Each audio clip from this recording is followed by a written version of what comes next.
My name is Hannah Miller. I'm 28 years old, and right now, my billionaire father is standing in a courtroom telling a judge that I'm a pathetic embarrassment.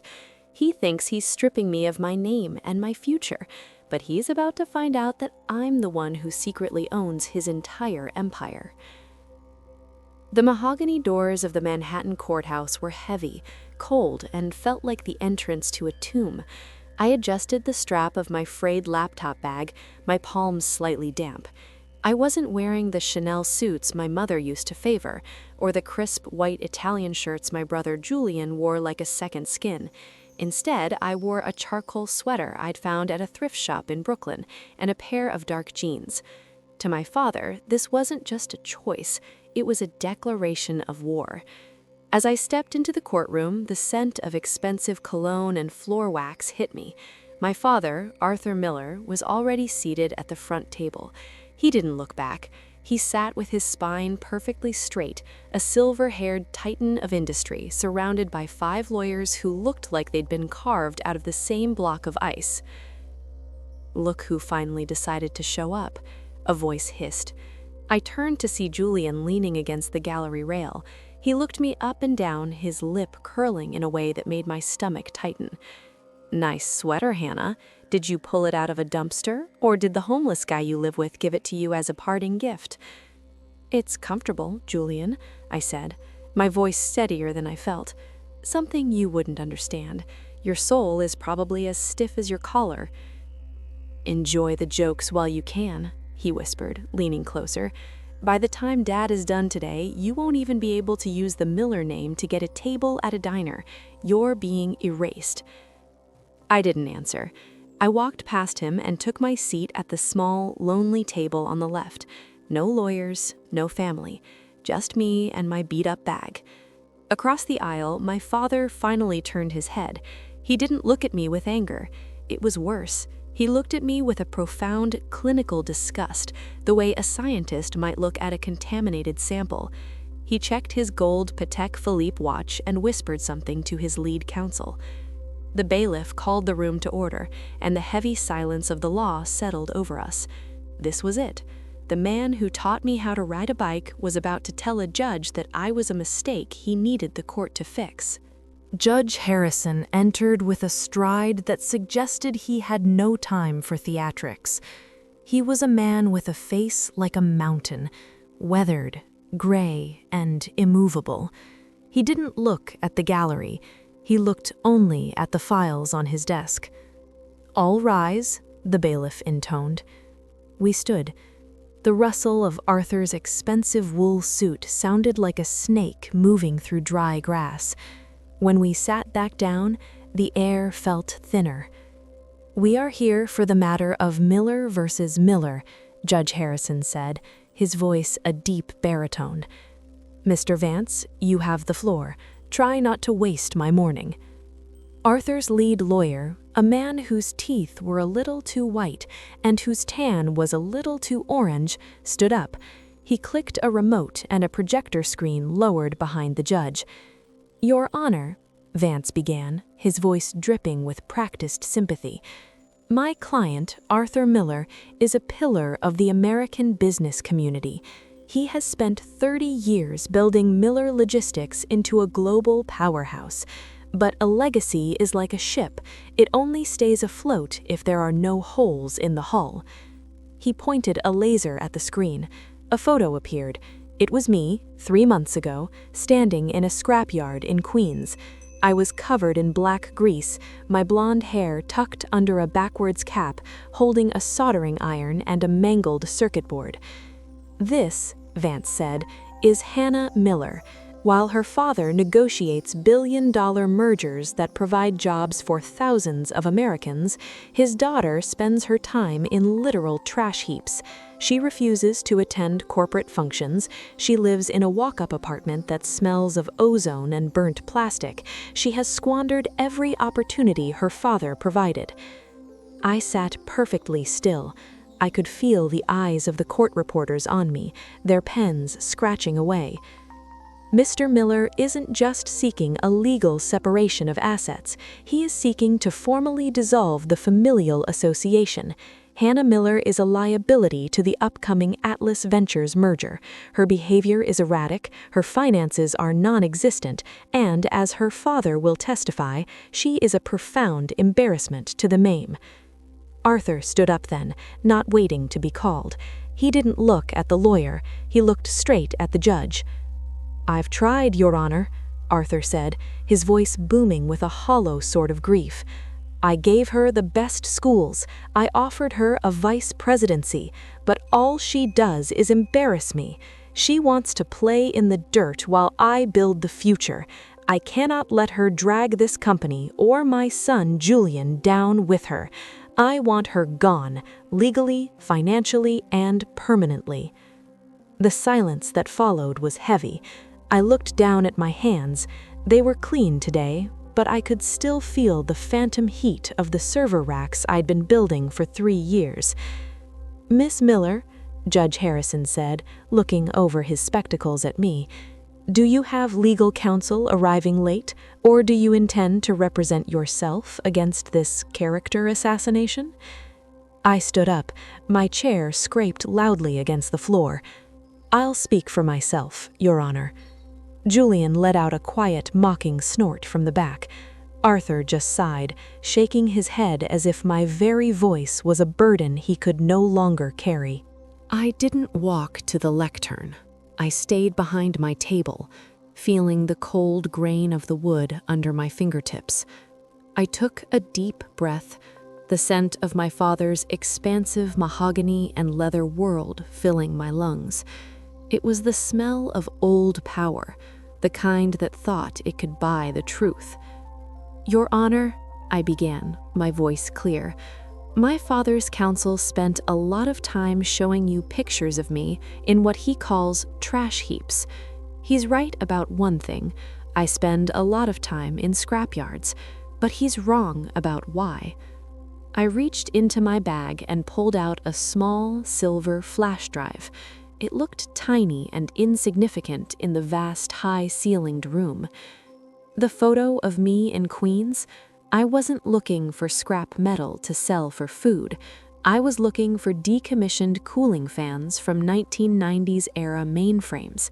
They have a specific copper density that's perfect for the high-heat server prototypes I've been building in my smelly apartment. Arthur let out a sharp, barking laugh. "Server prototypes? Hannah, you were always a dreamer. But let's be real. You couldn't even pass your freshman calculus midterms without a tutor I paid $500 an hour for." "I failed that test because I was busy rewriting the school's firewall during the exam, Dad," I said, finally looking him in the eye. "I didn't want to be a Miller Logistics VP. I didn't want to move boxes from point A to point B. I wanted to build the nervous system of the future." Judge Harrison leaned forward, his heavy robes rustling. "And does this nervous system have anything to do with why we shouldn't grant your father's request to strike you from the family records, Miss Miller? The court is interested in your legal standing, not your hobbies." "It has everything to do with it," I said. I walked forward then, handing the flash drive to the bailiff. "My father is obsessed with the Atlas Ventures merger. He thinks it's his crowning achievement. He thinks Atlas is his savior because Miller Logistics is bleeding cash from outdated tech and middle management bloat." Arthur slammed his hand on the table. "That is confidential business information. Your Honor, she's proving my point. She's a loose cannon trying to sabotage a billion-dollar deal out of spite." "I'm not sabotaging it," I said, my voice dropping to a whisper that somehow carried further than his shout. "I'm the reason it exists." The judge looked at the bailiff. "Plug it in. Let's see what Miss Miller considers so vital." The projector hummed again. The screen flickered, and for a moment it was just a blue void. Then a document appeared. It wasn't a photo of a junkyard. It was a formal stamped filing from the Securities and Exchange Commission. At the very top, in bold black letters, it read, HM Tech Holdings, Articles of Incorporation. My father says I have no money, and he's right. I don't have a penny of his money. I haven't touched the Miller Trust in 5 years. But HM Tech has a valuation of $4 billion, and HM Tech is the parent company of Atlas Ventures. The room didn't just go quiet, it went vacuum seal silent. I could hear the rhythmic ticking of the clock on the back wall. Julian's face, which had been twisted into a permanent smirk, suddenly went a sickly shade of gray.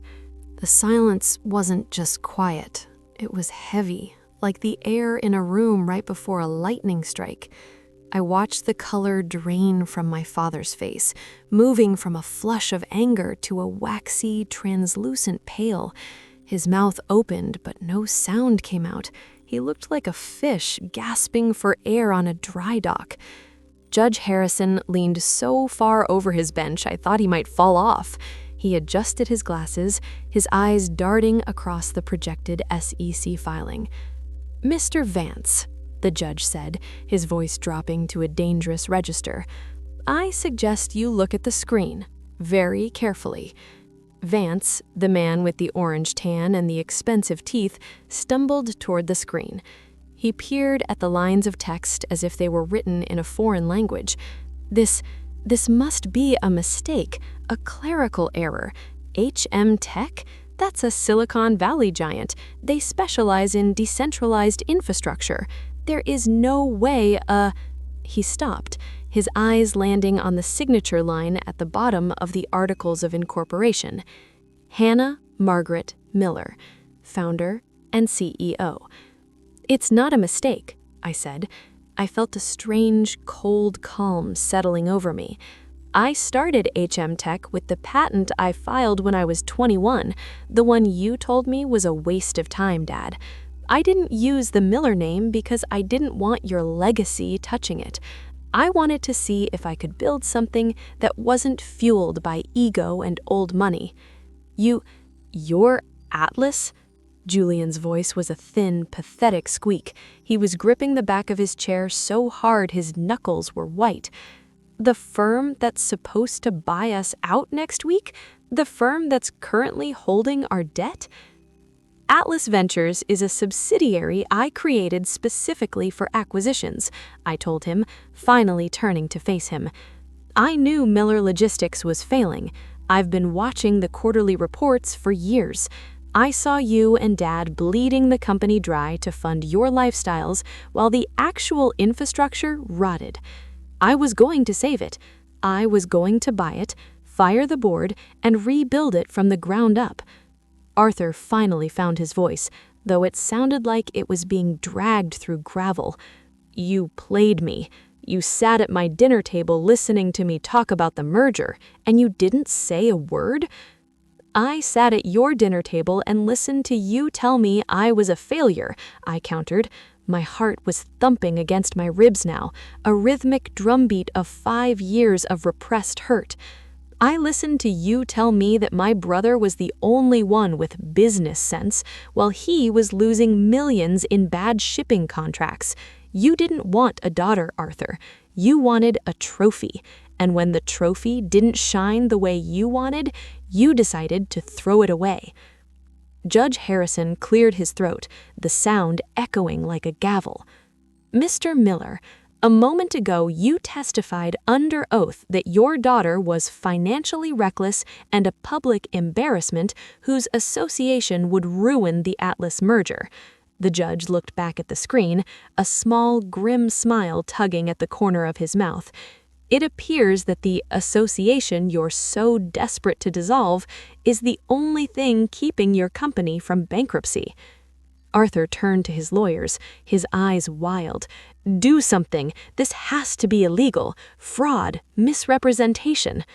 Vance looked at Arthur with something close to pity. "Sir, if she owns the buying firm, there is no fraud. She's the client. She's the one we've been trying to impress for 6 months." I leaned back against my table, crossing my arms. The trash heap girl was gone. I could see the realization hitting my father like a physical blow. He had spent months begging for a lifeline, only to realize the person holding the rope was the daughter he'd just tried to erase. My father's face went through a dozen emotions in 10 seconds. I watched the gears grind behind his eyes as his survival instinct, the one that had made him a titan of industry, began to overwrite his pride. He cleared his throat, smoothed his silk tie, and forced a smile. It was a ghastly, flickering thing that didn't reach his eyes. "Hannah," he said, his voice dropping the booming authority for a tone of oily warmth. I had no idea. Why didn't you tell me? This changes everything. If I'd known you were building something of this magnitude, we could have worked together. We're Millers. We're a team." The sheer audacity of it made me want to laugh. A team, Dad? 10 minutes ago, you were telling Judge Harrison that I was an erratic leech who belonged in the trash. You didn't want a partner. You wanted a scapegoat for your failing margins. "I was testing you," Arthur said, taking a step toward my table. His lawyers looked at him in horror, but he ignored them. "It was a high-stakes play. I needed to see if you had the spine to stand up for yourself in a courtroom. And look at you. You've surpassed my wildest expectations." Julian joined in, nodding eagerly, his face still pale but his eyes gleaming with greed. "Yeah, Hannah. Dad was he was being tough, for the brand. We're so proud of you. Imagine what we can do now, with HM Tech's capital and Miller Logistics infrastructure. We'll own the entire eastern seaboard." I looked at Judge Harrison. He was watching the Miller men with an expression of pure, unadulterated weariness. He looked like a man who had seen 1,000 villains try to rewrite history the moment the handcuffs came out. "Your Honor," I said, ignoring my brother entirely, "I believe there is a petition before the court. My father wants to legally sever all ties. He wants to strip me of my inheritance and my name. I'm here to say, I accept." Arthur's smile vanished. "Now, hold on, Hannah. Let's not be hasty. There's no need for legal extremes. We can settle this over dinner." "No," I said, the word ringing out like a bell. "You filed the paperwork, Arthur. You stood under oath and said I was an embarrassment to your business. You don't get to take it back because you found out I'm the one who signs your paycheck. I don't want your inheritance, I don't want your trust fund, and I certainly don't want your name." I turned to the judge. "Your Honor, please grant his petition, sever the ties.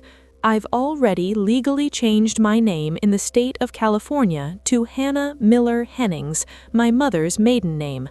I just need your signature to finish the job he started." The judge looked at the massive stack of evidence Vance had presented earlier, the photos of me in the junkyard, the disparaging character reports. Then he looked at the SEC filing on the screen. "Mr. Miller," Judge Harrison said, his voice cold enough to frost the windows, "you came into my court claiming your daughter was a liability to your business interests. It appears, in fact, that you are a liability of hers. You asked for a clean break. I'm inclined to give you exactly what you asked for." "Wait," Arthur shouted, but the judge's gavel was already in the air. The sound of the gavel hitting the wooden block was final. It wasn't a loud noise, but in the vacuum of that courtroom, it sounded like a building collapsing. "The petition is granted," Judge Harrison said, his voice clipped and efficient. "The court recognizes the legal dissolution of familial ties and the name change as requested by the respondent. Court is adjourned." I let out a breath I felt like I'd been holding since I was 18 years old. It was over. I wasn't a Miller anymore. Not in the way Arthur wanted me to be. I was Hannah Hennings, a woman who had built her own world out of silicon and scrap metal. "Hannah, wait!" Arthur scrambled toward me as the judge retreated into his chambers. The bailiff stepped between us, but Arthur didn't care. His face was a mask of desperate sweat. "We need to talk about the Atlas contract. There's a clause in the preliminary agreement about mutual goodwill. Surely we can move past this courtroom unpleasantness for the sake of the deal." I picked up my laptop bag, feeling the familiar weight of it. It felt lighter now. "There is no deal, Arthur." Julian pushed past his father, his eyes darting toward the gallery where a few business reporters were already frantically typing into their phones. "What are you talking about? The signing is on Monday. The wires are already scheduled." I looked at my brother. I saw the expensive watch, the perfectly manicured hair, and the hollow fear behind his eyes. He had never worked a day in his life. He had only ever managed the wealth someone else created. "I'm the CEO of the parent company," I said, my voice dangerously calm. "And as of 5 minutes ago, I've issued a stop order on the merger. Atlas Ventures is withdrawing its offer for Miller Logistics." Arthur's face went from pale to a terrifying mottled purple. "You can't do that. We've already announced the merger to the shareholders. If you pull out now, our stock will plummet. We'll be underwater by the end of the day." "I know," I said. I started walking toward the heavy mahogany doors, the click of my boots on the marble floor sounding like a countdown.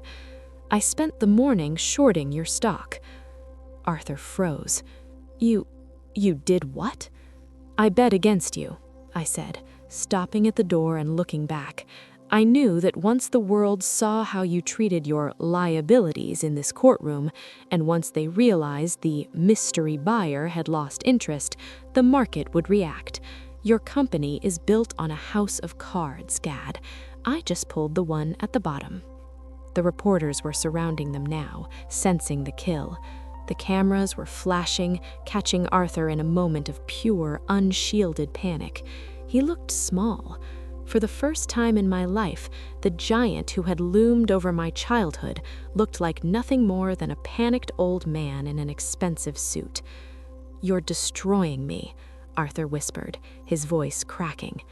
"No," I said, pushing the doors open to the bright New York City sun. "I'm just finishing what you started. You wanted me out of the business, remember? I'm just making sure there's no business left for me to be in." The heavy brass doors swung shut behind me, muffling the roar of the reporters and the desperate, fading shouts of my father. I stood at the top of the courthouse steps, squinting against the harsh afternoon sun. The air out here didn't smell like floor wax and old secrets. It smelled of hot asphalt, street vendor pretzels, and the chaotic, beautiful energy of New York City. I pulled my phone from my pocket. My thumb hovered over the screen for a second before I tapped the financial news app. The headline was already there, scrolling in bright red letters: "Miller Logistics merger collapses. Shares plummet 40% in midday trading." Below the headline was a graph that looked like a cliff face. The green line of the morning had turned into a jagged red streak, diving towards zero. I felt a strange, hollow thrum in my chest. It wasn't joy, it was the quiet click of a puzzle piece finally fitting into place. Hannah, stop!" I didn't have to turn around to know it was Julian. His expensive Italian shoes clicked frantically on the stone steps. I stopped and waited, my hand resting on the cool iron railing. When he reached me, he was out of breath, his silk tie crooked and a bead of sweat rolling down his temple. The golden boy looked like he'd been through a centrifuge. "You have to stop this," he wheezed, grabbing for my arm. I stepped back, and his hand fell through empty air. "You can't let the company die. Everything we have, the houses, the cars, the reputation, it's all tied to those shares. If you don't call Atlas and tell them the deal is back on, we're ruined." "I told you, Julian, Atlas doesn't take orders from me anymore," I lied, though only slightly. "Atlas is a machine built on logic, and logically, Miller Logistics is a sinking ship. Why would I throw good money after bad?" "Because we're family," he hissed, his face contorting. "You're a Miller. You can't just burn the house down while you're standing in the yard." "That's the thing, Julian." I leaned in so close I could smell the expensive scotch he'd clearly had for breakfast. "I haven't lived in that house for a long time. You and Dad locked the doors and told the neighbors I was the help. You don't get to ask me to save the roof when the fire you started finally reaches the rafters." "What am I supposed to do?" he asked, his voice cracking. He looked genuinely terrified, like a child realizing the carnival was closing and he had no way home. "Do what you told me to do for years," I said, adjusted the strap of my bag. "Maybe find a hobby. Maybe something in a junkyard. I hear the copper density in old servers is quite high these days." I turned and began walking down the steps, my pace light and rhythmic. Behind me, I heard him shout something, probably an insult, but it was drowned out by the sound of a passing siren. I reached the sidewalk and raised my hand. A yellow taxi pulled to the curb almost instantly. As I climbed into the back seat, I felt the vibration of my phone again. It was a text from my lead developer at the lab.